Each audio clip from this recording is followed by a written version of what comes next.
So good morning sir and ma'am. Meron tayong chichik upin na mga chichik tayo ng floor mounted. Ano tayo ngayon? Nasa winter season ngayon. So isang LG ayaw gumana. So check natin kung may problema ba sa compressor o electrical parts. Tayo lang natin to. Ayaw gumana. Shortage yung isang fan motor. So hindi nare-reading. So nakikita natin hindi na siya nare-reading, wala siyang continuous. Pag pumalo yung contactor ng electrical, so hindi na siya gumagana, nagsushort siya.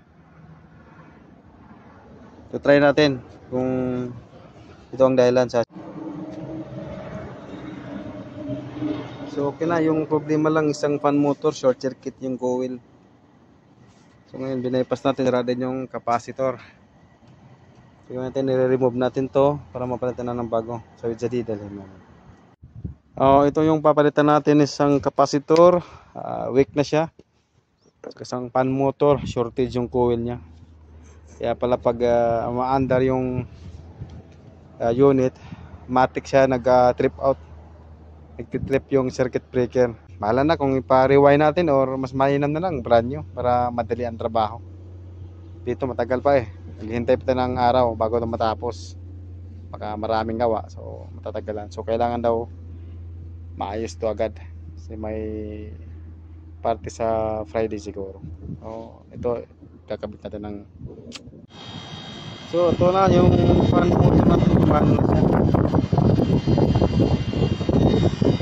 11 ampere 5 tonners to eh. Ito yung sira. Isang fan motor at yung dalawang capacitor. Pinalitan natin kasi lalabas na siya ng oil. So far okay na siya. Yan, pag may counter kayo ng short circuit, nag-trip yung breaker, check lang ninyo yung fan motor. Isa din ang nagkukos ng short circuit. So madali lang palitan. Okay na sa 10 ampere.